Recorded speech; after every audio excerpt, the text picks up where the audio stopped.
Hello, and welcome back to Zenin Fanfics. Today we're starting part 22 of an exciting new series. What if Villain Deku became a teacher at U.A? If you enjoy this video, please like and subscribe for more content. The story we're featuring is written by Bloomerbill on Fanfiction.net. You can find all the relevant links in the description, so be sure to check out the author's profile and say hello. Now let's dive into the story.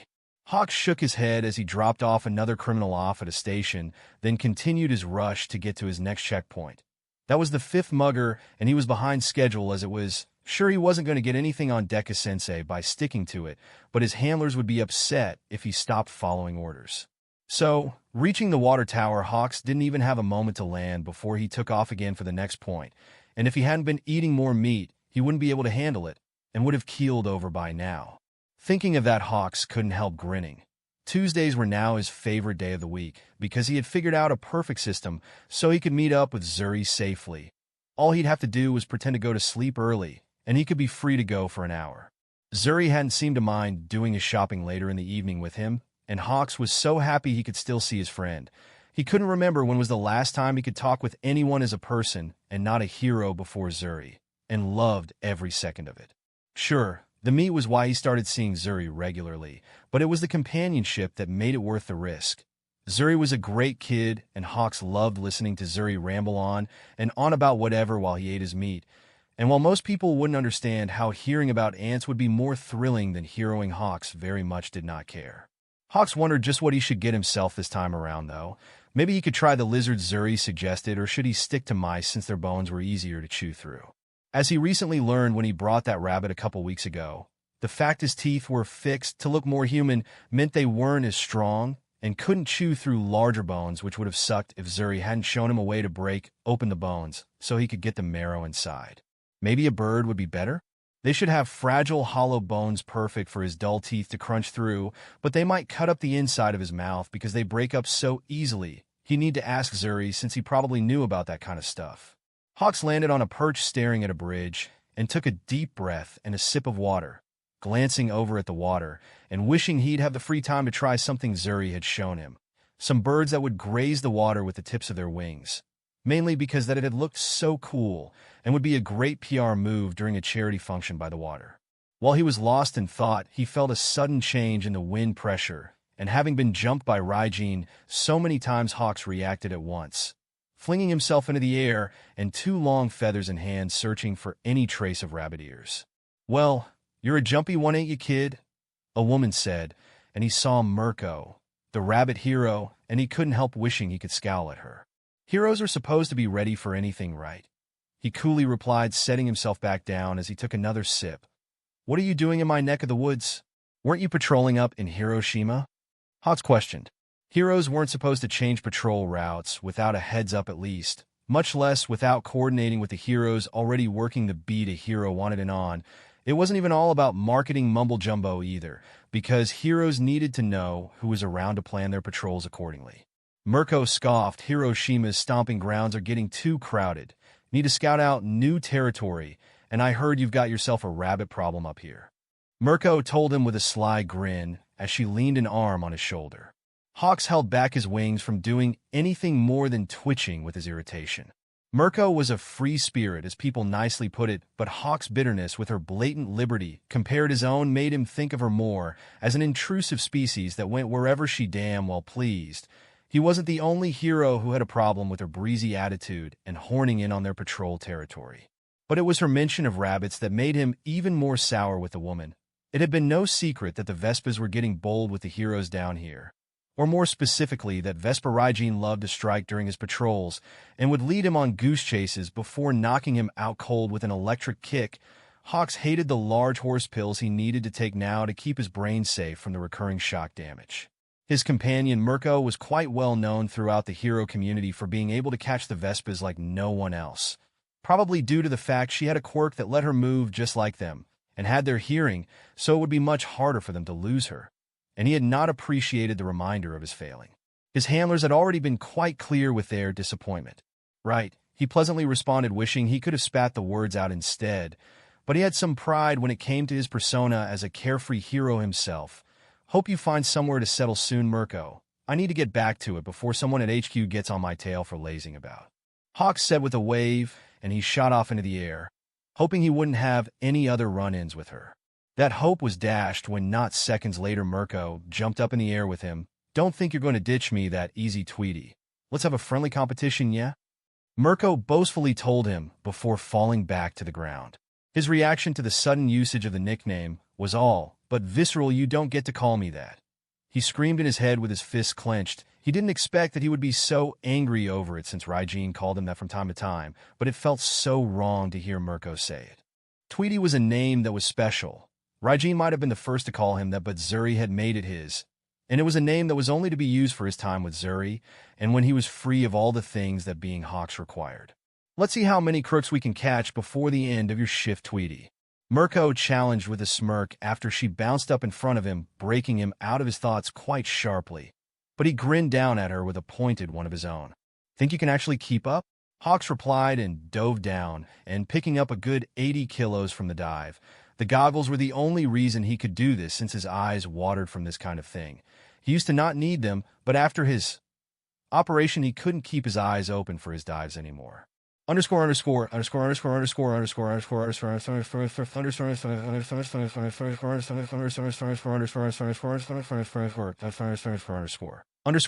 underscore underscore underscore. Hawks was glad he lost Mirko over an hour ago. The woman had been thoroughly testing his patience with each and every second of the patrol. He had gotten back on track, at least if nothing else, to get away from the woman, but he was more ragged from it than he would ever let on. No, he wasn't allowed to be tired as Hawks. That would have to wait until tonight when he was with Zuri and could be Tweety again. Unlike Hawks, Tweety could be meek, tired, earnest, and everything else he couldn't when he was Hawks. And Hawks knew he could trust Zuri with all of this even if he wasn't aware who Tweety was to be that vulnerable with the boy. Zuri was just so earnest with Hawks that he'd never think otherwise. Even if Zuri seemed oddly dispassionate about heroes for someone in their generation, he was sure Zuri likely wouldn't go public with his meat-eating if he ever revealed his true identity to the boy. Hawks had returned to his perch on a water tower. Hawks popped a few peanuts and took a swig from his water bottle. He stretched his wings and scanned the area, completely unsurprised that the place was dead since the sun went down over an hour ago. Hawks prepared to take off when he spotted something from the corner of his eye. He couldn't make it out at first, given it was just at the very edge of his field of vision, but he swore it was a person on the roof of a building outside of the warehouse district. Immediately, a single thought entered his mind, and he was back in the air and racing towards the figure. Getting closer, he easily made out the person's features. They were an alarmingly young boy with tangled black hair and a school uniform and red shoes he had come to know by heart because they were Zuri's. A young boy that stood on the every edge of a 10-story building with his intentions very clear to him, and his heart began racing. Suddenly, while he was still too far away, the boy jumped off the building to his panic. Hawks tried to push himself to go even faster, but he knew deep down he would not make it, and he'd only be in time to hear the kid's skull break on the sidewalk. To his great relief, however, someone suddenly leapt from somewhere to the left and caught the boy, and they fell to the ground together, likely hurt, but most importantly alive. Hawks let himself slow down, and he landed on a roof nearby with a sigh and a hand on his heart. He had no idea how he'd be able to look Zuri in the face if the boy had been successful in killing himself. The guilt was usually suffocating on its own, but he'd probably be unable to handle it now that someone he knew personally looked like someone he failed to save. Turning to look at where the people had landed, Hawks' relief vanished as he saw that the boy was not saved by another hero or a civilian that used their quirk on instinct like he believed, but by Raijin. Raijin, who was now comforting the sobbing boy, who must have puked in the second. He wasn't looking given the small puddle of vial nearby. Hey. Things are going to be okay, kid. We'll take care of you, Raijin said, rubbing the boy's back. And no, it's not. I'm a useless H-husk that can't do anything right. I can't even die right, the boy exclaimed through his weeping with an odd hitch in his voice Hawks only heard from really drunk people. Zuri had it too once, and he said it was just the hiccups when Hawks had freaked out thinking he was drunk. Raijin's ears folded in anger. Kid, listen to me. Just because you don't have a quirk doesn't mean shit, Raijin firmly told the boy. I have a good friend who is a two-toes, and he can do a lot of things that everyone thinks would be bullcrap, but he damn well does it. So don't let the media brainwash you into thinking quirks are everything. Raijin encouraged. Hawks perked up hearing the term. Raijin was friends with the Two Toes? He wasn't surprised that Raijin knew the preferred name for quirkless people, but he didn't know Vespas made friends with them before. But as Raijin continued to hush and calm the boy, Hawks could believe it, as he seemed to know the right thing to say, even if Hawks swore those were all of the things that he was taught not to say to someone that had recently tried to kill themselves. The boy was calmed after a few minutes, and the two were waiting for another Vespa to come help the boy home.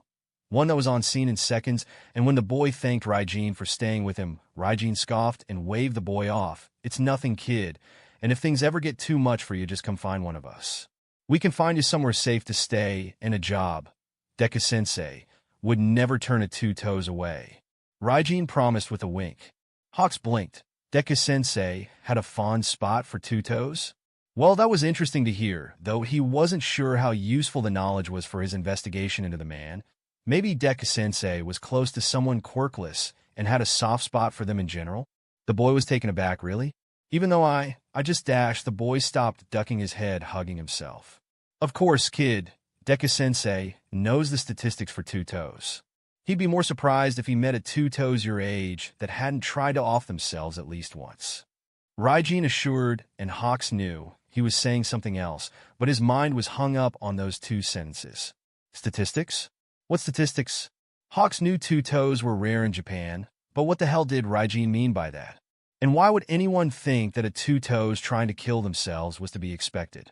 Hawks knew there were a lot of things he didn't know, because it wasn't relevant to him as a hero, so the commission hadn't bothered to teach him about it, but maybe he should have looked into. Two Toes more since Zuri was one, and it had bit him the ass once before with a hiccup misunderstanding, even if Zuri had laughed it off at the time. While he was pondering things, he was distracted, and Raijin must have noticed he was there and shot up after him. "We really need to stop meeting like this, lovebird." Raijin teased a kick aimed for his head. The fight brought him out of his thoughts, and it went as well as it always did when they fought. Raijin and he both got in a few blows, with Raijin teasingly flirting with him before he knocked Hawks out with a punch this time. When he woke up, he was being looked over by a medic, and once he was given a good bill of health sent off to get back to work, but his work was a touch sloppy because he couldn't put all of his attention into his work as his mind was preoccupied with what Raijin had said. Try as he might, nothing could get himself to force it out of his mind, and when he thought it was safe to do so, Hawks left his apartment in disguise as soon as he possibly could, and though he knew that Zuri would be willing to tell him, he wasn't sure he would get a straight answer from the boy about this. Instead, he stopped inside a small public library and went to one of the computers. Hawks had a phone and a laptop, but he would never dare search up anything related to Zuri on his devices. While he didn't know for certain if they just bugged his accounts or the devices themselves, Hawks did know they saw everything he did on them, and he wouldn't risk doing anything that could hint about his special time with Zuri, even though it made him feel like a paranoid idiot sometimes with how far he was willing to go. Hawks hadn't even needed to look too hard to find the answers he was searching for, and he only grew more and more horrified as he kept reading article after article about Two Toes. He learned that by the time Two Toes were at the age to start middle school, they would likely have tried to commit suicide at least once, the same age Zuri was. He found out that the majority of Two Toes were successful in killing themselves, and that it was their main cause of death in Japan, and the ones that didn't were killed by the hands of others, mainly family. And the worst part of this all was the fact that the most recent article he could find on the topic was from 25 years ago and predicted that it would only get worse for the future generations, for their generation. Hawks suddenly found himself questioning a lot of things about his friend Zuri. Was Zuri safe at home? What about school? Was Zuri even safe going outside at all? Would he even tell him if he was? Was that why Zuri thought he didn't want him around after he said he was a Two Toes? Why did he expect it at all? Did Zuri feel like he was a useless husk like the boy Raijin saved? Had Zuri ever considered? No. Hawks thought, shaking his head and clutching his head, unable to bring himself to even think of Zuri like that, and pushed himself to leave the library. Hawks had never once asked himself why Zuri was so willing to meet up with a random stranger that was clearly lying about who he was, one who he didn't know well, in a secluded park after nightfall, because Hawks was so caught up in his freedom. If it was anyone else meeting up with Zuri, he would be gravely concerned what the person's intentions were with his friend. God, there was no way to see their meetings as innocent with this in mind. So, why would Zuri willingly walk into a stranger danger situation that was literally out of the damn handbook? Was Zuri as lonely as he was? Did no one his own age want to hang out with him just because he was a two-toes? No, Zuri talked about his friends a lot, but what if he was lying about having any like he did when Zuri asked about his friends? Where was his family, and why weren't they worried about Zuri being outside so late in the day? Didn't they care? A protective rage was planted with that last thought, because Zuri was a great kid that had gone out of his way for anyone. He had offered to help pay for whatever animal Hawks craved eating, and he always ponied up when he didn't have the money to pay for live food. Zuri didn't have a mean bone in his body, much less speak a bad word of anyone. The thought of someone hurting Zuri just made him grit his teeth. It was likely his hindbrain that caused this protectiveness, and with how much Zuri did for him, it would only be natural for him to get attached to Zuri the way he has. Birds were supposed to be super attached to their owners because of the way they took care of them, and that tracked for him, because the only other time he felt this protective was over an old handler that used to sneak him a bite of her meat sticks. The woman got caught, and he never saw her again, but he remembered fighting so hard to keep them from taking her from him. They gave him an operation to remove his talons the next day, and changed his teeth the day after that one. "Hi, Tweety." Zuri's voice shocked him, but he quickly turned and saw Zuri barreling towards him, and the boy hugged him. Hawk's arms went around him, and he crushed the boy to his chest. "Hey, you okay, Tweety? You're shaking." Zuri asked, worried as he looked up at him, and Hawk struggled to remember if Zuri always looked so small. Hawks opened his mouth, but nothing came out, unable to bring himself to say anything about what had happened. Nothing, Zuri. Just had a tough day. Hawks half lied, keeping his arms around Zuri. Hawks hated how Zuri's eyes softened into something so understanding. "I get it. I have those a lot," Zuri said, and he felt his heart twist hearing that. Zuri was a kid and shouldn't be able to relate to him in that way. "Want to go get some ice cream before we go shopping? Ice cream makes everything better," Zuri innocently asked him. "You know what? Yeah, that sounds great, kid," Hawks answered, trying to calm himself down from the stupor he had worked himself into. He released Zuri, but he kept his arms securely around Zuri's neck and kept him close to his side. Zuri hadn't said anything on the odd gesture, and just began telling him about the little ice cream shop and suggesting different flavors for him to try. Hawks stared down at Zuri, who was lost in his rambling, and pursed his lips, his thoughts still haunted by what he discovered, and pulled Zuri even closer to his side. Hawks hoped to God he'd never see Zuri on a rooftop, and if he ever read Zuri's obituary, he didn't want to think of what he'd possibly do. Inko hummed to herself as she closed up shop for the day. She had covered one of her coworkers so they could go buy something special for their wife this Christmas. Apparently, they had to make up for missing last year's Christmas flop. Inko had no problems and had taken on a double shift with no problems. She had closed up once or twice before, so she felt comfortable doing that now, and the only thing she wished she remembered was that sunset was coming earlier in winter, so it was quite dark outside as she started her walk home. There was no problems for her, given there was enough streetlights to keep her path well lit, and she carried a decent-sized flashlight for her to feel safe walking home at night. It helped that she had a lovely can of pepper spray that would work on just about anyone. Izuku had guaranteed it with only a few exceptions. So Inko simply chose to enjoy the scenery as she walked home and occasionally stopped to stare, because sometimes when she saw a particularly pretty sight, just to soak it all in. She was looking at a large field of untouched snow in a park when she heard something in the alley behind her and jumped nearly 10 feet in the air with a squeak of fear. Whirling around, she came face to face with a stray dog. Inko sighed, shaking her head, and knelt down to pet the puppy on the head. "Aw, aren't you a cutie?" She cooed at the stray. The pup eagerly nuzzled her hand with a soft woof and licked her palm. "Adorable," she thought in her mind, and continued to coo at the dog for a few seconds before she stood up and gave the puppy a wave, ready to go on home. But before she could take a step, the puppy rushed in front of her and barked, "Oh, I'm sorry, but I don't have any food, little one, and I need to get on home." She apologized and tried to step around the dog, but the puppy suddenly bit her pants and fruitlessly tried to tug her back with a whimper. "Oh dear, little one, I can't stay, I have to dash." She tried to apologize to the animal again, but the puppy whimpered again much louder, and she felt her heart twinge at its sad face. "Okay, I won't go just yet," she said, waving her hands placatingly. The puppy whimpered again, tugging her pants more insistently. Getting the idea, she slowly followed the puppy into the alley and down them a ways until she someone calling out, "Scamp? Scamp? Where are you?" But the voice quickly added, "Stay away if you know what's good for you, you mongrel." The puppy let go of her and gave a happy bark, and it ran down to the mouth alley ahead of her. Inko stayed where she was, and a man with a paper bag over his head and a thick coat appeared around the corner and knelt down to the dog. The man began pet and scratching behind the pup's ears. "There you are, scamp. I've been looking all over for you," the man said, then his voice dropped, and he growled, "Stupid dog. Get lost, I don't need you." Scamp didn't seem to mind the second part of the man's sentence, and happily barked again and tried to lick at the man's face under the bag. "No, Scamp, no kisses." The man playfully said softly, pushing the pup away. "Give me more mutt," he added with a deeper voice, scooping the dog up. "Is this your dog?"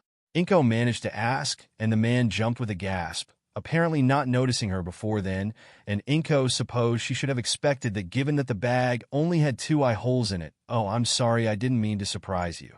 She quickly apologized with a wave of her hands. The man gulped and timidly moved back from her. It's fine. I'm sorry if Scamp bothered you, miss."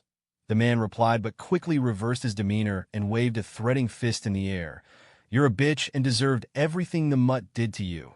You damn hag," he shouted in the deeper tone, only to again switch and flinch back away from her. "I didn't mean that," he quickly exclaimed, then flipped her the bird. "Yes, I did." He shouted only to try and correct himself and apologize, but the deeper tone would always snap back, saying the opposite. At this point, Inko was sure the man wasn't all there mentally, since he kept snapping at himself, but she didn't feel the need to pull out her pepper spray since Scamp wasn't concerned by the man's arguing. The pup only sat in the man's arms, tail wagging a mile a minute. She had her fair share of experience with people with mental disorders, though not as much as the rest of the nurses and doctors. So she wasn't as unprepared for the man's oddities, but she couldn't say she was fully comfortable either. Honestly, it was the years of living with Mitsuchin's ED that really prepared her for the man's behavior. "It's all right, it doesn't bother me, dear," Inko assured the man, bringing him out of his cycle.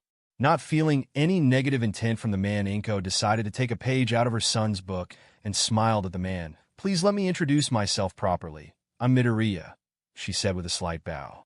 The man shifted slightly, and his head was shyly ducked a bit. "And nice to meet you, Riya. You can just call me, Baghead? And this is Scamp." The man mumbled, clearly unsure of himself as he spoke, but as she somewhat expected, his demeanor changed. "This is such a chore. I'm Bub-Igawara Jean, and you better call me that."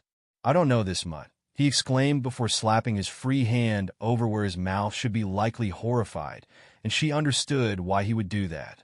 Inko had distantly knew that name from a series of robberies about 6 months ago. The stories had stopped suddenly a month or so ago, and she had just assumed he had been caught, and she just hadn't seen the coverage over it, because she was busy with her new responsibilities helping Izuku, but here he was with a bag on his head and a happy pup in his arms. In normal circumstances, she should have ran and called for the police or a hero, but if she had come to understand one thing from Izuku's continued work in the red light districts was that people weren't so two-dimensional. Izuku regularly spoke with high-level criminals on a daily basis, after all. And looking at this man, she didn't see a dangerous criminal as much as she saw a man down on his luck, and a timid one at that. So against her better judgment, she nodded with a slight smile. "It's lovely to meet you as well. And Scamp, of course, he's a sweetheart." Inko told him, slowly stepping closer and pet Scamp on the head. The pup barked and licked her hand happily. Bub-Igawara relaxed a bit and adjusted his hold, so she could pet Scamp easier. "He sticks with me even though I snap at him," he confessed. "It's a stupid mutt and leaves whenever I try to hug him." The deeper tone huffily followed up with as he hugged the pup closer. Scamp immediately tried to lick at Bub-Igawara's face through the bag, making the man laugh. "Scamp, no." He softly scolded, but Scamp was hardly discouraged when said, "Keep going, mongrel." A second later, Inko felt her anxiety fall away as Bub-Igawara continued to play with Scamp, and she became quite certain the man was nothing like the psychopath the media tried to paint him out to be. Maybe Izuku was right about most outlets these days being full of hooey. Before she got too caught up in the sweetness of the moment, Scamp's ears twitched, and the dog snapped his head up to the sky, his ears folding back, and Scamp began to whimper. Concerned, Inko looked up and saw the whole sky was a large dark cloud and just barely make out the first few snowflakes as they fell. "Hey, no worries, buddy. I'll find us someplace warm to stay tonight," Bub-Igawara quietly promised, petting Scamp. "Panic, you stupid dog. We're going to freeze," his deeper tone snapped. Worry wormed itself in Inko's mind upon hearing that, Tonight was supposed to be one of the coldest storms of the year, and the thought of these two possibly spending it outside without any shelter was terrifying. Gosh, it was no wonder her son ran himself ragged during that first winter if this weight was on his shoulders. Do you need a place to stay tonight? The question left her lips before she could really think about what she was offering, and Baba Gawara was just as surprised as she was that she said it. W what? No. Scamp and I will figure something out. You don't have to stick your neck out like that for us, he told her, and that was a perfectly valid response given they were strangers. Absolutely. Dig your own grave, his deeper tone gleefully encouraged. Please, I couldn't sleep easy thinking the two of you out here in this mess. Inko insisted, you don't have to stay with me. Just take a little money for a hotel at least. Inko added, digging through her purse. Baba Gawara's hand came over hers. Midoriya, you really don't have dash, he tried to say, but sharp gusts blew through with a larger snowfall that caused Scamp to whimper even louder. Just for the night, Inko repeated. Baba Gawara looked between her and Scamp a few times before his shoulders sagged. Okay, just one night. He conceded no. We will stay forever. The deeper tone countered. Inko nodded and gently coaxed Baba Gawara into following her to slightly run-down motel and got the two of them a room before bidding them a good night. This would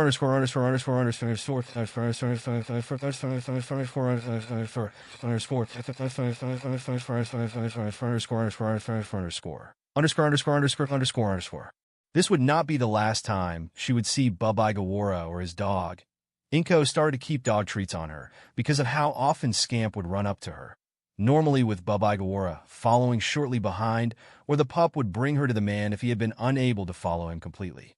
Baba Gawara had dropped the honorifics after a week and wasn't even surprised when Scamp was found with her and merely apologized if she was clearly doing something like shopping.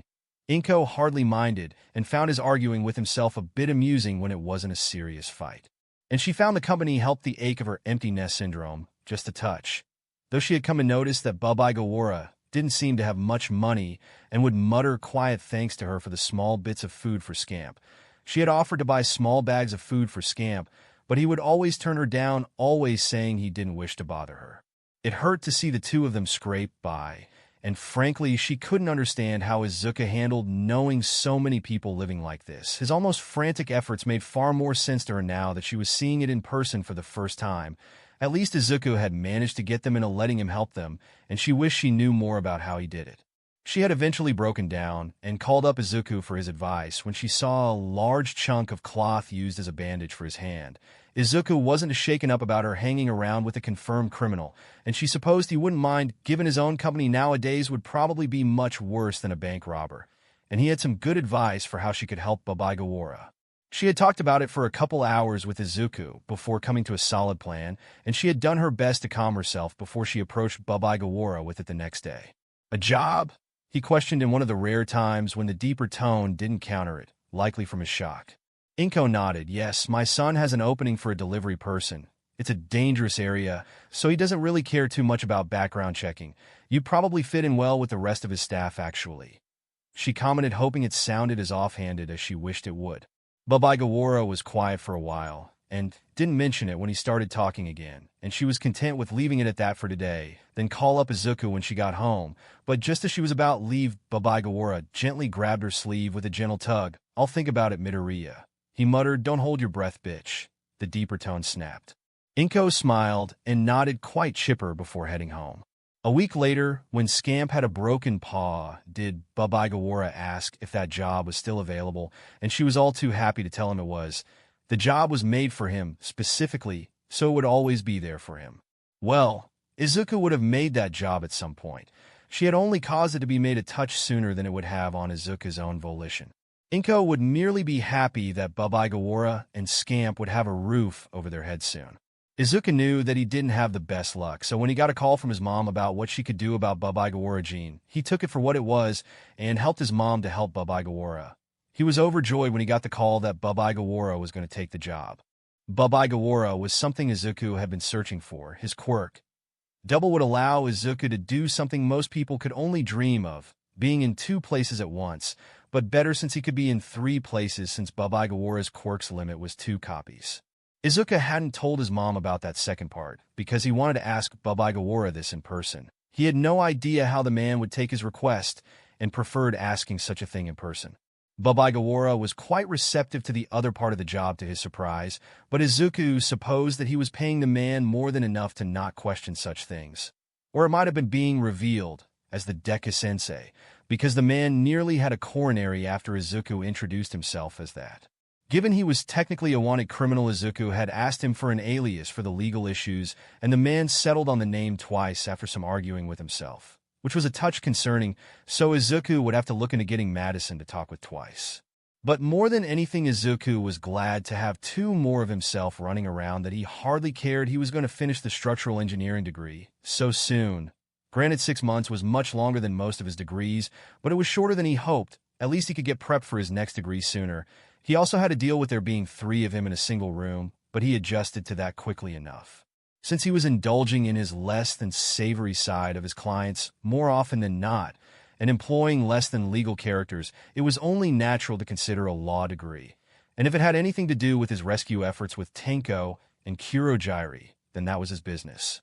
Kurogiri's Rapgate had already given him over 5 more hours to do his research/aid, but having 2 free and able-bodied clones who could focus solely on researching and his business while he was studying was a major boon to his cause. Then when it was time to start his work in the red light districts, Izuku could send the 2 clones off to other districts so that 3 places were getting his help at the same time. It wasn't a totally perfect system, admittedly, since he couldn't link minds with the clones and would have to read both of their cliff notes to know what they did and learn what did each day. For now, he had the Vespas looking for someone that could do a mind link. Having 3 bodies would also help hide him further from all for one, since his men would get the wrong idea of his quirk and likely wouldn't know which one of him was the real him. Something that would hopefully dissuade his men and buy Izuku just a bit more time. Izuku's clones plan had bore fruit not even a week later. While he was studying and Mito, the business clone, was working on personal project he had been sidelining, Riya, his research clone, thought he had found where Tenko's quirk came from, and if he was correct it would give them a major foothold with Tenko. Tenko's quirk was pretty distinctive, so there would have to be mention of it somewhere in the world, and Riya had been able to focus on that angle without any distractions. He had narrowed it down to a couple of suspects, but he personally believed the quirk belonged to one of the first generation of Japanese heroes, one of the most revered heroes of his day, actually, known only in the history books by his codename, Midas.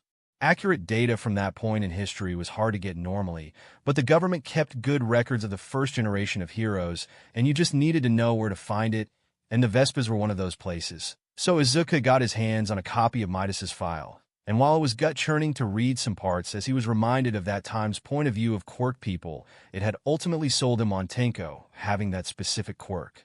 Midas's quirk was merely called Decay, an old-world immune system quirk that severely dehydrated the man in question, leaving his skin so dry it peeled off in large patches from his constant scratching. And while it gave Midas the ability to reduce almost anything to dust or mushy pulp, as the case may be with organic matter that was more liquid than solid. Keyword almost. According to their research, the rabbit quirk made immune system only had one weakness.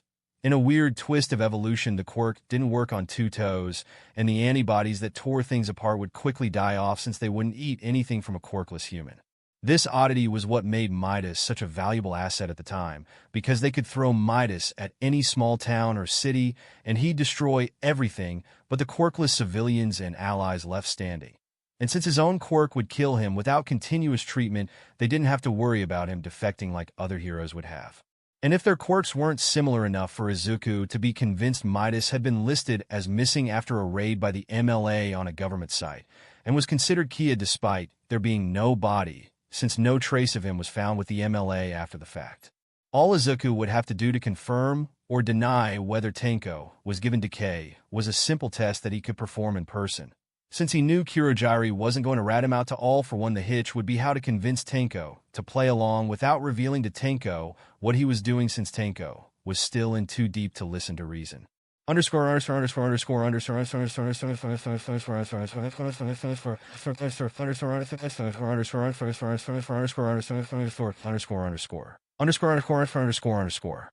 seem more lively today, Master Tomura. I suppose you're excited for your test? Kurogiri mused after Tomura glanced at the clock for the 5th time in 2 minutes. Tomura huffed, but he wasn't so irate that he'd stop smiling. Of course I am, and it's a skill trial, Giri. Tomura corrected before turning back to his game. He had some doubts about Grinzilla's suggested side quest at first given how vague the NPC was, but Deku was one of those characters that earned their place, and were more than they appear. Once Deku switched tactics, his EXP gains were bountiful, and he was tripling his attributes. His intelligence had gone up like he expected, and there were a ton of new cheat codes Deku gave him for the daily quest list. His charisma was way higher than it was before, and he had no idea how he bumbled along before as the pitiful mage/rouge he was before, his DPS probably, and Giri being such an effective bard too. And the loot. Deku gave the best loot hands down. The shoes were a good cosmetic, but most of the loot he got from Deku didn't just look cool, it came with a stat bonus. The hoodie he was wearing right now had a +5 stealth, and the new gloves he wore gave a +8 to his dexterity. He had definitely owed Grinzilla a decent amount of loot for prompting such a great side quest while he waited for more story episodes from Sensei. So, when Deku told him during their last session he had gained enough points to take a skill trial to possibly get an interaction that was normally unavailable for his class, how could he not be ecstatic? Tomura had tried to buffer out Deku's respawn time by playing one of the games Deku suggested, but his mind couldn't help wondering just what new options he was going to gain if he completed the skill trial. That was another thing he liked about his mini-games with Deku. He could always backtrack and beat his high score on them. He didn't have to be worried if he failed it because it wasn't a quick-time event unlike the Doctor's stupid puzzle mini-games. Honestly, it was like that man wanted him to fail with how unhelpful he was to Tomura's level grinding. And he didn't respawn regularly like Deku, so Tomura had to spend some of his resources to summon the geezer. It was just not worth when he could just do Deku's much more fun route instead. Tomura's head shot up once Kurogiri got a text alert, and he rushed to get to a save point. Deku was going to spawn soon, and he did not need to be distracted from his skill trial. He had just managed to close his game and get the console to start its shutdown when Kurogiri opened the portal and Deku walked into the bar. Tomura's excitement grew when he saw Deku had foregone his regular outfit and usual emoticons for something a bit more serious, and held an odd box in his hands, and Tomura leaned forward in his seat just a bit. Deku walked over to the bar and sat down on the stool across from him before addressing him. "Shigaraki Tomura, are you ready for your trial?" Deku prompted. Tomura grinned yes. He readily confirmed, but Deku seemed unmoved. This trial contains a decision that will permanently affect your character's story arc. Be aware that if you accept this trial, your choices will have permanent consequences that cannot be undone. Do you still wish to continue? Deku questioned, and Tomura's eyes grew wide. Deku had explained to him that he'd have to face story-changing decisions that would affect the main story about a month after he got Deku as a DLC character, but he didn't think he'd be faced with one so quickly. He must be plowing through Deku's storyline faster than he thought. Yes, Tomura confirmed, the anticipation almost killing him at this point, and he had no idea when he'd get another event again, because as Deku explained, these sorts of things were ones you'd likely lose forever if you passed on them. Deku opened the box, and when Tomura glanced inside, saw an even odder-looking green glass ball that wasn't much bigger than his palm. Tomura wouldn't lie that he wasn't too sure what to think. He raised an eye and looked up at Deku, knowing it would prompt a hint. Tomura, remove the glove from one hand, Deku instructed, taking him greatly aback.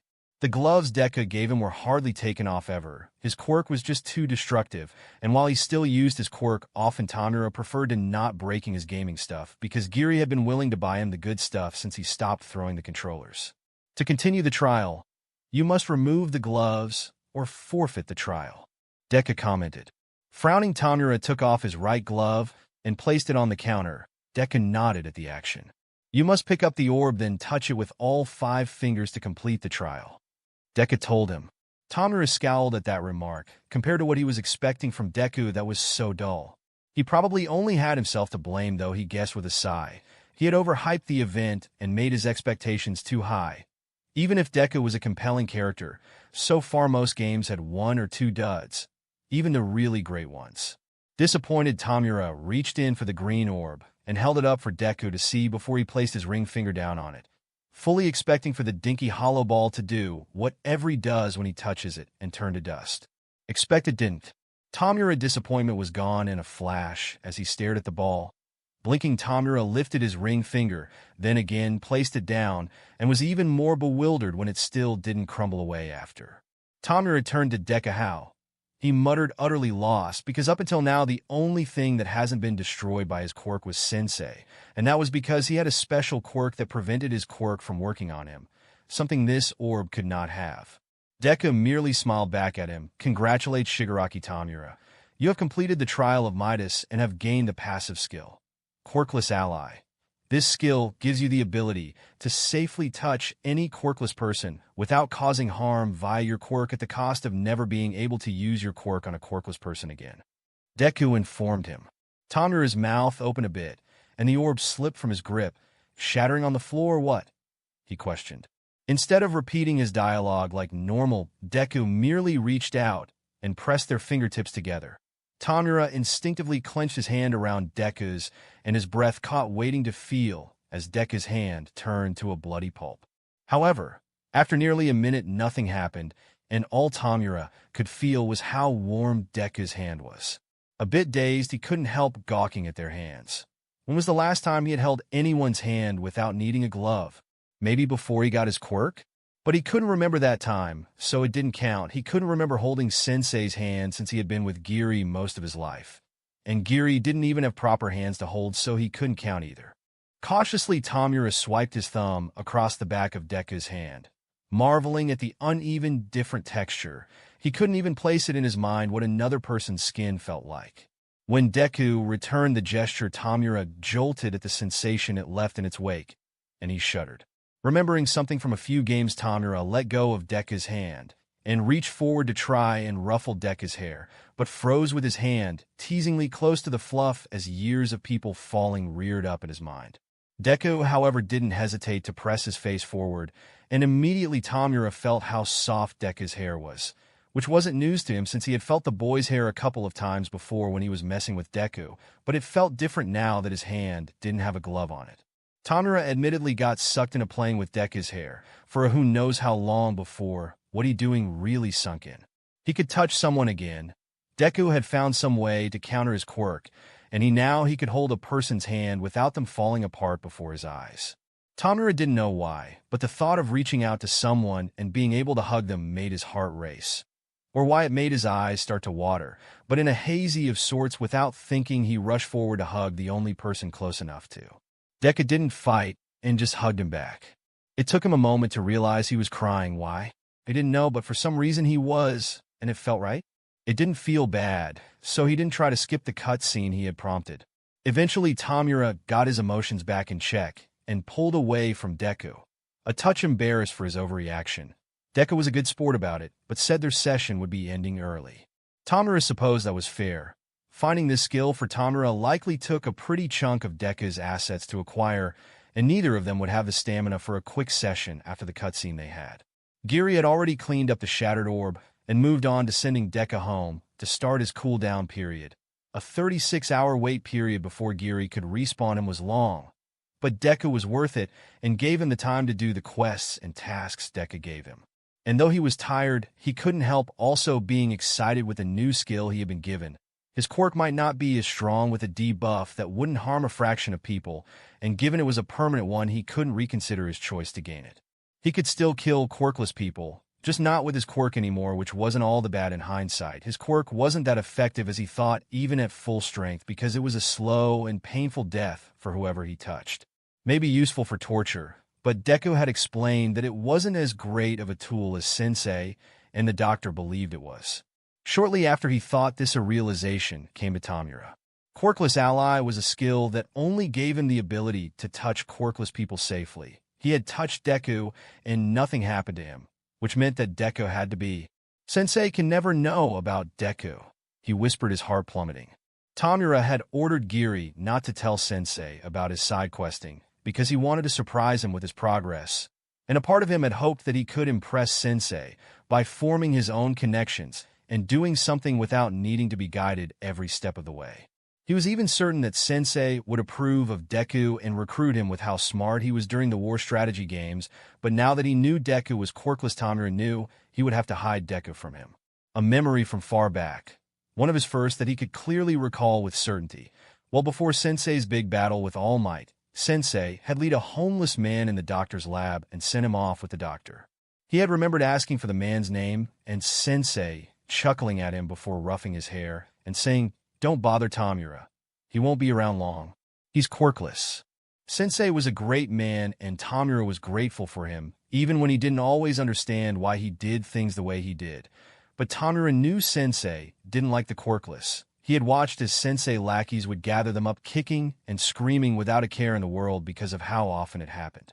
Even if he asked for it, Sensei would not listen to him and leave Deku to his own devices. At best, if Tomura really pushed his luck, he could convince Sensei to make Deku into a low-class Nomu that could retain his old personality, but then he wouldn't be able to touch Deku again, because he would not be quirkless anymore unless he could also get Sensei to give Deku a quirk for it.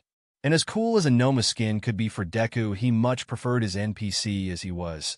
Tomura had yet to fully explore Deku's storyline, and there were plenty of hints that Deku had a rich lore he'd miss out on if Sensei killed/turned Deku. "Master Tomura?" Giri called, snapping him out of his thoughts. "I'm ordering you to not speak about Deku to Sensei Kurogiri." Tomura snapped. It wouldn't be much, but Giri never disobeyed an order. Giri stared at him for a moment. "So long as he doesn't order me otherwise, I shall uphold your request, Master Tomura." Giri coolly replied, and Tomura frowned.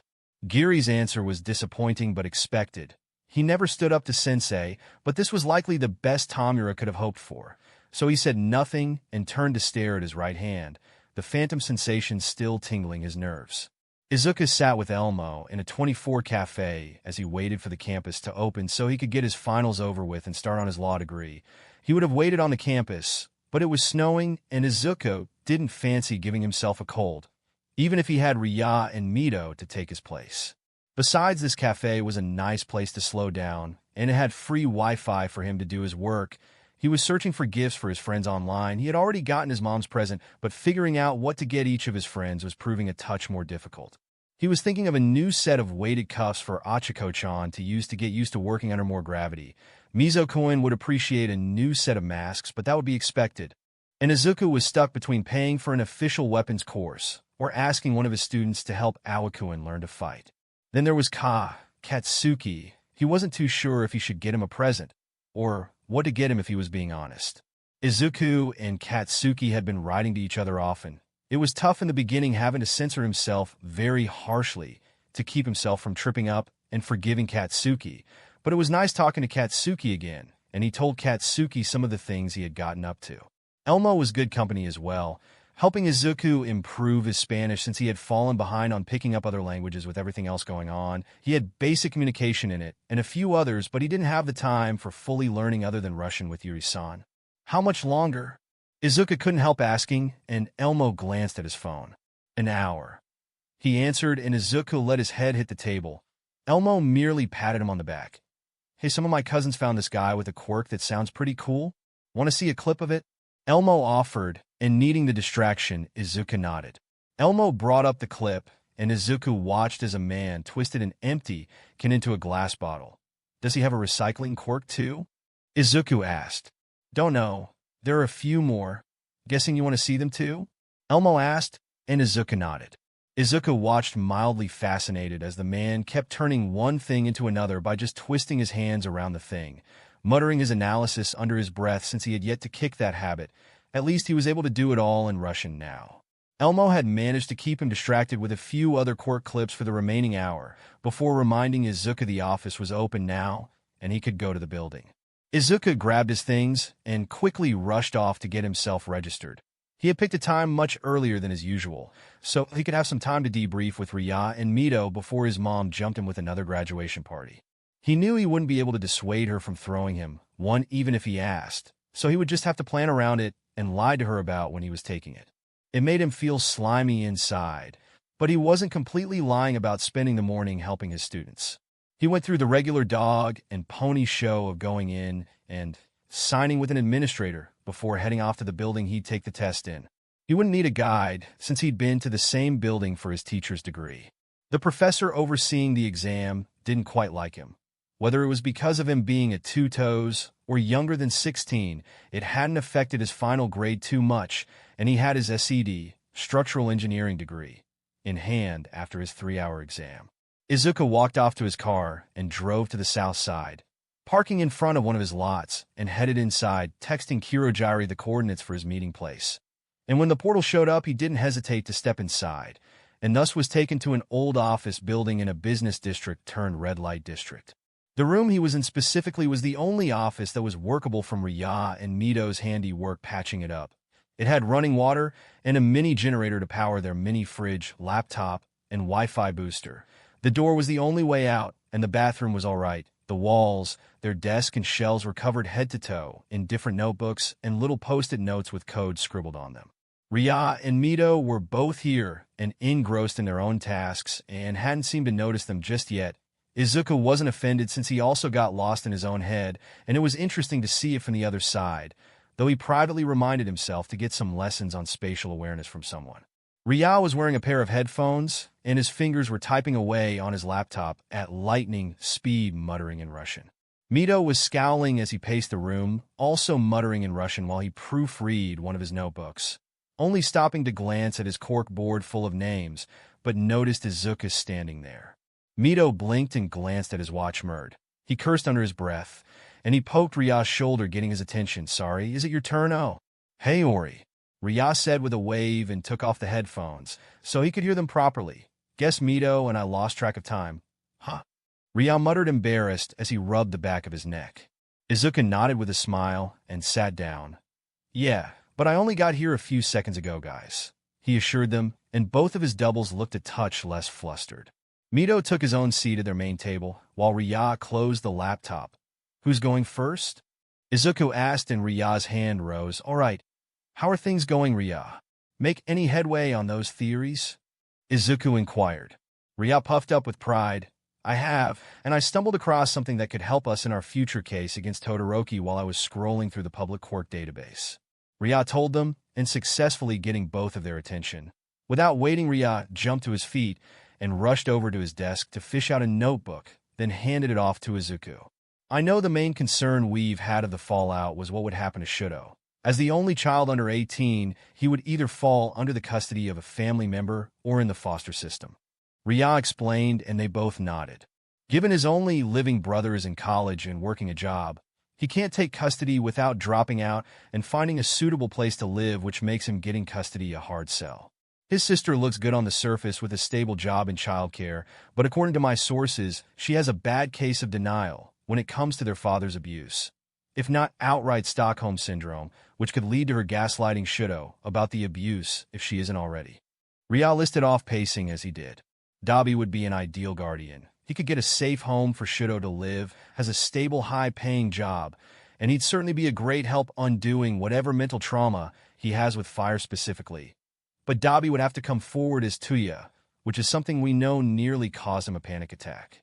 Riya admitted, and Izuku winced. He didn't like thinking about that day much. Their grandparents are either dead or implicit in Todoroki's quirk marriage. I've looked through their official family trees on both sides, but haven't found any suitable candidates to take Shudo. And we all know Shudo would not last in the foster system more than a day before HPSC or someone else swipes him up," Riya further said with a dismissive wave of the hand, but then he grinned. "However, as powerful rich people tend to do, they slipped up."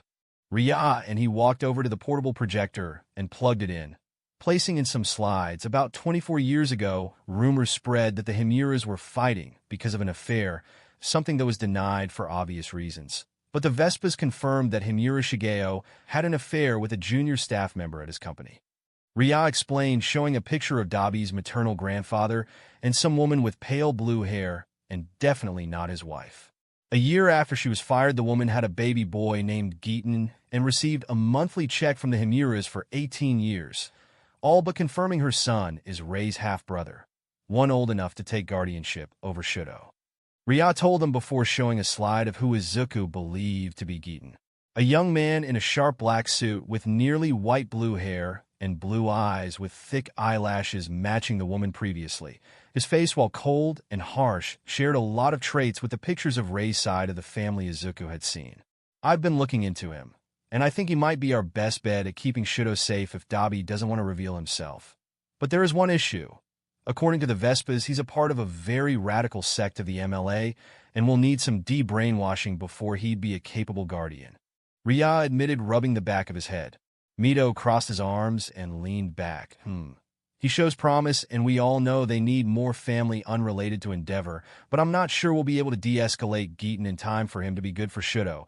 The MLA's tagline, "Nowadays promotion's the same quirkest," might makes right. Endeavor has been pushing down his throat for years. Mito pointed out. That's why I plan on bringing him out before he's fully indoctrinated, by making him disillusioned with the cult. Which wouldn't be as hard given there's no quirks manipulating his way of thinking like with Tenko. We just have to show him evidence that the world the MLA wants to make is horrible, and we have more than enough proof and people to do that. Riya countered before looking to Izuku. Izuku turned to the notebook and read it. He considered it for a few moments, then looked up to Riya. Can you guarantee he will be de-radicalized by the time we have Endeavor in court? Izuku inquired, and Riya nodded. The MLA are powerful, and they have noticed that we can boost their quirks. They think it's quirk-related for some reason, but it is an opening that we can take advantage of as Deku-Sensei and slowly lure Geeton out of the cult. We can even start communication today if you both approve. Riya confirmed.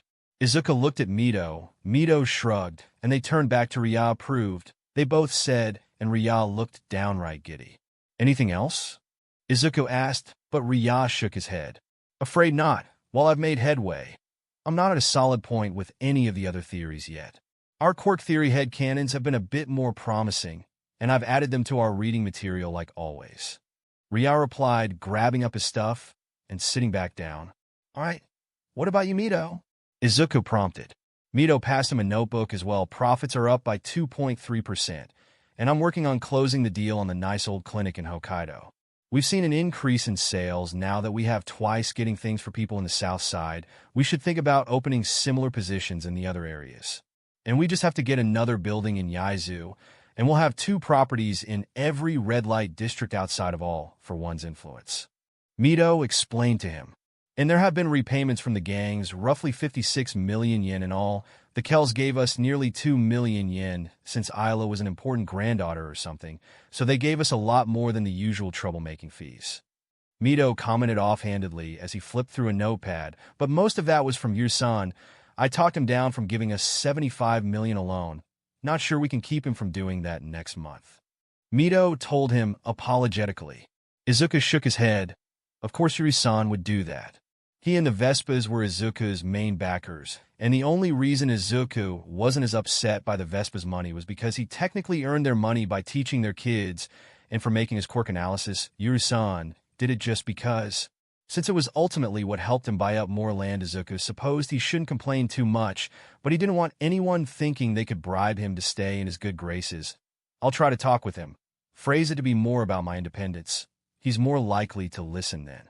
Izuku promised. Any luck on finding an insurance company? Izuku questioned. Mito shook his head sadly. No.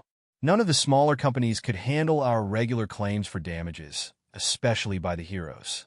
And we all know the bigger ones are in the HPSCS pocket, and we don't need people like that questioning why we have so much money and land. Mito answered. Izuku merely nodded to show his understanding. The less people that knew about his odd number of resources, the better. Okay.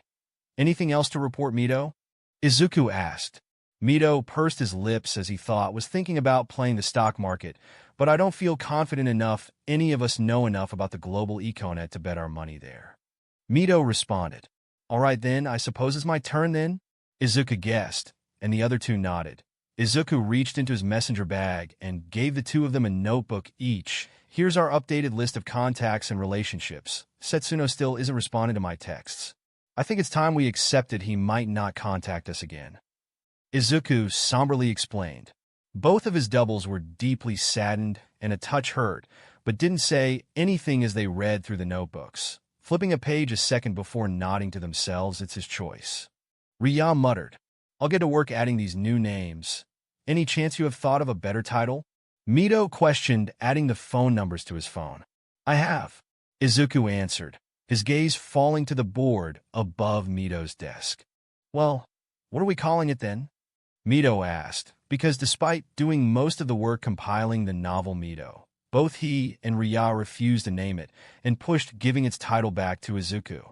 Standing up, Izuku walked over to the board of names and let his hand trail down the dozens of names already there. Heroic sacrifice, the cost of peace. Izuku offered morosely. Mito tapped his mouth with a pencil, better than the last one. The public will probably be more receptive to buying if we go with that. Think of a book about the pains of being a professional hero, and those sell pretty well. Mito admitted, walking over to join Izuku by the board. And the more people that read, the better. Riya added, moving to stand at Izuku's other side to stare at the list of names on it. How many more are left? Riya questioned. For this book? 2 more, and we'll have 99. Mito replied with his arms crossed. Do you still want Dash? Riya tried to ask, but Izuku cut him off, having heard the question well over 100 times from both of them. Yes, regardless of if Dobby wants to come forward as Tuya. He deserves to have a part of our plan to destroy his father's life. After everything that's happened to that family, their stories will be what guarantees people won't ignore us. Izuku firmly told them. Okay. They both replied in sync, which wasn't as weird to hear after the 100th time. Magna woke up from a dreamless sleep to her alarm clock blaring at her, and felt around her nightstand for her glasses before she walked down to the kitchen, rolling her shoulders as she did. Dobby was still asleep, and normally, she wouldn't know that given Dobby was quiet as a dormouse, unlike some of her previous roommates. But Dobby was passed out on the couch this time with his phone in hand. Magna sighed at the sight, shaking her head in begrudgingly fond exasperation as she fetched a blanket and draped it over him. Technically, he didn't need a blanket for warmth since his quirk fought off any chills he would have gotten, but the peaceful look on his face once she did made her feel much better. If she spent the rest of the morning quietly getting ready so that she didn't wake him up, then that was no one's business. Dobby had a hard enough time sleeping as it was. The slightest noise could have him awake and on his feet, and once he was up he could never get back to sleep. She wasn't sure what that had happened to cause such a deeply ingrained response in him, but it couldn't have been good. She had thought of asking more about where Dobby came from, but she respected he didn't want to say anything. He certainly hadn't pressed her about her parents after her mother showed up. Before Magna left, she made up some breakfast for Dobby, so he could have something other than cereal for breakfast for once. Between that and his popsicles, it was a surprise Dobby ever ate any real food. Dobby still wouldn't touch some cooked meats, though. Once she was in the shop, she got to work baking her daily wares, humming to herself as she mixed up some gingerbread and blinked surprise when she heard the doorbell, since it was an hour before opening. Magna leaned her head out of the kitchen and saw Yua running her hands through her hair to get some of the snow out of it. "Oh hey, hon. What are you doing here so early?" she asked, coming fully out of the kitchen. Yua smiled at her with her mandibles wiggling. "I was hoping that I'd be able to make a special order Maggie." Yua replied, and Magna huffed, bemused. "Is that so? What kind of special order are we talking about?" she inquired. Yua pulled out a small drawing of a cake that was quite old-looking. "This cake was something I've wanted to get for Mizo for a while now. My grandfather used to make it for me before I left home." Yua explained, the last bit a touch clipped for reasons she knew.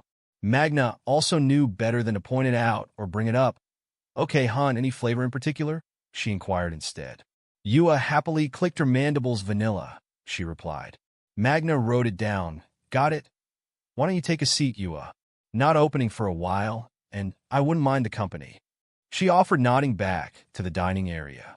Yua chittered, turning to a table, then nodded, and carefully sat down after she rearranged her arms to be comfortable. Magna finished off the batch, and since it was the last thing she needed to put together and get in the oven, so she had a good 10 minutes to chat with Yua. It was about the normal things at first, like how well Mizo was doing. Magna also got in some teasing about how close she seemed to be with the new guy Midoriko had hired, which was the first time she had seen her friend blush, or the spider equivalent of it. "Have you thought about reaching out to your family?" Yua suddenly asked in a hasty attempt to redirect the conversation. Magna huffed, "And listen to my mom nag me to death about how I'm wasting my life in this damn place? No thanks, I think I'd rather shave my head," she replied, putting her head in her hand. No, I mean your aunt lady," Yua corrected with a wave of a hand. "Oh," Magna said, blinking. Not really. I mean, it would be nice, but I didn't really have the time to with all of the parent drama before and starting this place up, and I don't even remember what her number was, much less have any idea where to start looking for her," she explained. Yua tilted her head. Well, things are pretty smooth now, and you could probably just ask Midoriya-san for some help finding her. Yua pointed out. I actually could. Magna admitted, leaning back in her chair, tilting her head up to the ceiling.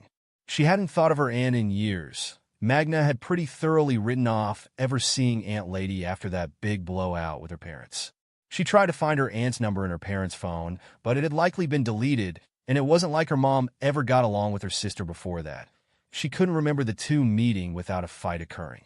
She had considered finding her a time or two when she first moved out, but she didn't have the money or the time to track the woman down. But now she was in a really good place and could probably hire some schmuck to find Aunt Lady if she really wanted to. Magna was about to say as much, but she heard a ding from the kitchen and quickly left to take care of that before they burned. I'll let you get back to work, Maggie. I need to go make breakfast for Mizo. See you later. Yua called, getting up to leave before Magna could say anything back. Unfortunately,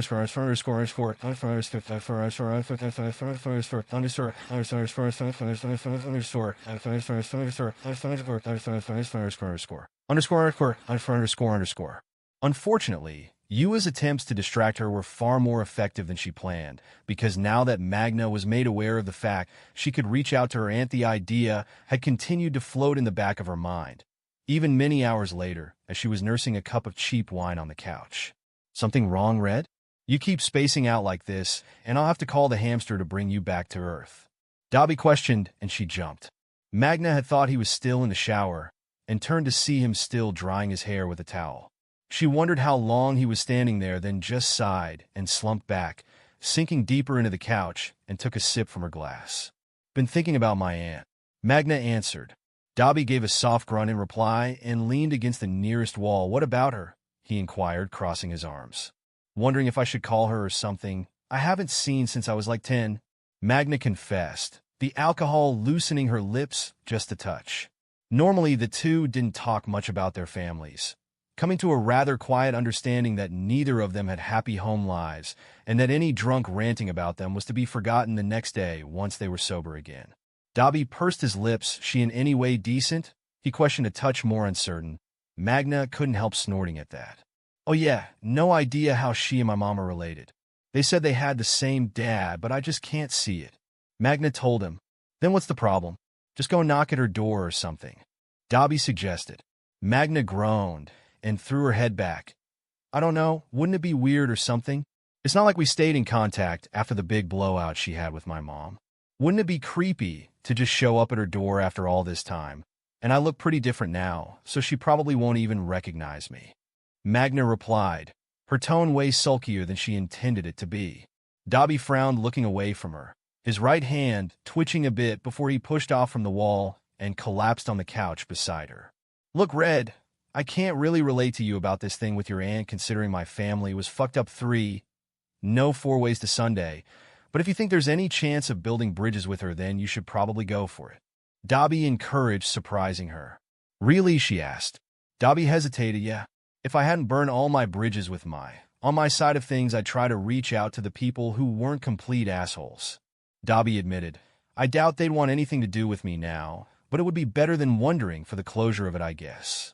He added after a second, looking slightly pained at the thought. Magna's heart panged. She would joke about how much of a kid Dobby was, and he certainly put most moody teens to shame with his devil-may-care attitude. But every once in a while there would be these softer moments where how painfully mature he really was would shine through, and the scars all over reminded her of why he was. Thanks, Dobby, she muttered, afraid she would break the somber air around them. Dobby huffed. It's nothing. See you tomorrow, Red. Dobby responded as he got up and left for his room for the night. With a vote of confidence from her roommate, Magna had asked Midori-kun if he could find anything on her Aunt Lady. Apparently, it wasn't too hard once he dug around in her family tree. So once he gave her an address, she talked it out with Dobby about having Shuichi over to make sure he didn't burn the place down while she was gone for the day, and so she was now standing in front of her aunt's house and trying to work up the nerve to knock at the door. Something that seemed far more daunting now that she was here. It was a really nice-looking neighborhood, and she couldn't believe how much it unsettled her now. She always hated suburban areas because she grew up in one, but finding such a warm welcome in the South Side sort of fully flipped her perspective of what a safe place looked like. Magna shook her head. Come on, just do it. She hissed to herself and quickly knocked before she could lose her nerve. Nothing happened for a minute, and Magna was considering turning around and leaving when the door opened. Her aunt had certainly aged a decade, but Magna recognized the tall woman near immediately. Somehow still as large as she remembered her being. 6 feet 3 inches and a decent amount of muscle for most despite being in her late 70s. There were more gray than red in her hair, but it was undeniably her green eyes behind the glasses. Feeling slightly self-conscious, with her aunt staring at her, Magna raised a hand with a nervous smile. Hi. I'm Magna. Your niece," she said timidly, trailing off as Aunt Lady kept staring at her, not saying anything. Magna was considering apologizing for disturbing her and leaving, but was caught off guard by her aunt launched at her all, but crushed her in a hug. "Honey buns, I haven't seen you in years." "Oh, come in, we have so much to talk about," her aunt gushed, pulling Magna inside. Magna let herself be dragged inside, and couldn't help marveling at how different and warm the interior was compared to her parents' house. Dozens of pictures of people she had never seen before, and trinkets dotted everywhere, and she could even see doodles on the walls likely from kids years ago. Compared to her parents' house, this one was actually lived in. Aunt Lady sat her down on the couch and immediately peppered her about with questions about her life now. Her aunt had been so touched when Magna explained she had gotten into baking because of her, and Magna even joked with her aunt about some of the things she and the girls had gotten up to when she went out with them. Her aunt cooed over her driver's license, which had her chosen name on it. Aunt Lady didn't even look surprised when she mentioned her parents blowing up over it. Honestly, I don't know how she found someone that could be as much of a tightwad as she was. The two of them certainly deserve each other, though, her aunt commented with a scoff. "Oh, that was nothing. You should have seen how red she got when she came to my work. If I wore a skirt, she would have actually burst a ventricle," Magna replied. "Oh God, she's still doing that. She would come around my shows to preach about how immoral it all was. I hope she didn't do anything too bad this time," her aunt mentioned, though Magna waved it off. "Nah, she came to berate me about getting my life together, but my boss shut that down pretty quick, and she hasn't bothered me ever since," Magna told her, and her aunt started laughing. "Good on him. About time someone put her into her place. God knows she never listened to me," Aunt Lady said. Magna snorted. "Yeah, he's a great guy, pretty young, but I've never worked for a kinder person."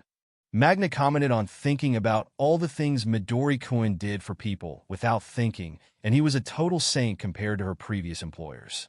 "Ooh, am I smelling the beginning of something more?" Aunt Lady teased, and Magna nearly choked on her own spit. "W-I-N-O. Hard no. He's way too young for me, and that would make Inko my mom-in-law. God, just thinking about it. Ugh." Magna firmly shut down slight gagging at the cursed image. Aunt Lady chuckled. "Just kidding, honey bun. But do you have your eye on anyone?" she asked with a dismissive wave of the hand. Magna huffed. "Afraid not. Haven't quite met the one just yet. But I'm sure tall, dark, and handsome will walk into my life sooner or later." Magna replied with a shrug. "Well, you make sure to bring him back around here once he finally gets with the program. I haven't had to give a good shovel talk since little Lexi found herself girlfriend," Aunt Lady told her, and Magna couldn't help snorting. "Sure, Auntie." Magna agreed if there's anything left of him once Midori-kun, Dobby, and Yua get through with him. She thought, chuckling before she realized something. "Wait, Lexi, do I have cousins?" Magna questioned. She never heard about Aunt Lady having any kids. "Of course, you do, honey bun. Roger and I had 7 kids together before his accident." "Didn't?" "Wait, no, I know the answer to that. My sister never told you about any of them, did she?" Aunt Lady guessed, and Magna nodded. Aunt Lady shook her head and crossed her arms. "Oh, of course she wouldn't. She didn't even like to acknowledge we were sisters. Why would she talk about my kids when they could corrupt her precious son?" Aunt Lady fake gagged at the end of sentence. Aunt Lady stood up and grabbed one of the pictures from a shelf and showed it to her. "Okay, honey bun, this little hunk here is my Roger. We've been together for about 60 years now." Aunt Lady told her, pointing to a black-haired, lanky man that was nearly dwarfed next to her aunt in the picture and was contently sitting on her aunt's curled arm. "That this is our oldest Davy. The triples are right next to him. They're Polly, Ducky, and Mo." She continued to point out the tallest person in the photo, which took after Roger, and 3 people flexing around him, 2 boys and a girl. They were fraternal. And there's Noah and his girlfriend. He was the first one to find someone out of the whole lot, but Duchess here got married first. Aunt Lady commented, pointing to the only two of the kids that looked alike and a smiling girl next to the boy. And here's Lexi. She's about 5 years younger than you are, dear, in college over in England right now. Aunt Lady commented, pointing to the last one in the picture, hiding slightly behind Noah. Oh, that nice. Magna muttered, staring at the photo. Each of the kids falling into the uncanny valley as she could see the family resemblance, but didn't actually know most of the people in the picture. I'd like to meet them someday, she told her aunt. Aunt Lady snorted, of course you're going to meet them. They've been dying to meet you for years now. Why, if that little brat hadn't threatened to put a restraining order on me, dash. Aunt Lady grumbled, and Magna turned to her shocked. Restraining order? She questioned, and Aunt Lady sighed and placed a hand on her shoulder. Even when she was little, my sister was particular about how people should be. Dad didn't get her diagnosed, but I know that Junko was a narcissist, and that husband of hers wasn't much better. Aunt Lady said, I try to be happy for her, though, and I thought that after all they went through just to have you, that they might be a little better, but oh, honey bun, the way they talked about you. It was clear you were just their meal ticket, Aunt Lady sadly told her. Wait, what? Magna questioned, taken aback. Aunt Lady took her hands and softly rubbed the back of her hands. Magna, they only had you as a retirement plan. That's why they pushed you to be a doctor or a lawyer that would make a lot of money to pay for everything for them, and how you had to marry some homely girl they could get to take care of them. When you were 10, it came to a head. Junko was angry that I was encouraging you because of the stigma of trans people might affect your future earnings down the line, she explained with a scowl. Up until then, I grit my teeth with all of the crock Junko was peddling to see you, but I hit my limit and told her if she didn't wise up, I would sue her for custody of you. And well, I think you know how well that went over, Aunt Lady told her. And well, Junko promised to get a court order to keep me away from you if I ever showed my face around her again. Aunt Lady elaborated. Magna's mouth opened and closed from her shock. You mean the nail polish wasn't why you stopped visiting? She asked, and her aunt blinked, realization slowly dawning on her. Oh, honey bun, no. If we thought we could win, we would have fought for custody of you, no doubt. But that stupid man Junko married would have won in court, Aunt Lady told her, quick to reassure her. Magna bit her bottom lip and looked away and back to the picture of her aunt's family, briefly wondering about how her life could have been growing up in such a big, supportive family, her grip on the frame becoming white-knuckled. Magna, Aunt Lady called a hand on her shoulder again. I'm fine, just thinking Andy, Magna said, handing the picture back. Where's everyone else? She asked. Shopping, should be back any minute. I thought you were them when you knocked, Aunt Lady answered, and almost on cue Magna heard the front door open and a series of voices flooded in, arguing about different toppings. Magna tensed a bit and felt a wave of anxiety at suddenly being confronted with a whole new family she didn't know she had, but just as quickly the hand on her shoulder lightly squeezed her. Hey, come on, the kids are going to love you, Aunt Lady told her, and went to meet them at the door. Magna bit her lip, and hesitantly, she got up and followed her to meet her cousins. Thank you for joining us on this journey through What If Villain Deku Became a Teacher at U.A. We hope you found it as captivating as we did. A big thank you to Bloomerbill for creating such an engaging story. Don't forget to visit their profile on fanfiction.net for more fantastic works. The link is in the description below. If you enjoyed this video, please give it a thumbs up, share it with your friends, and subscribe to Zenin Fanfics for more intriguing explorations into fanfiction and fantasy. Your support helps us create more content like this, and we love hearing your thoughts and suggestions in the comment section. See you soon in the next video.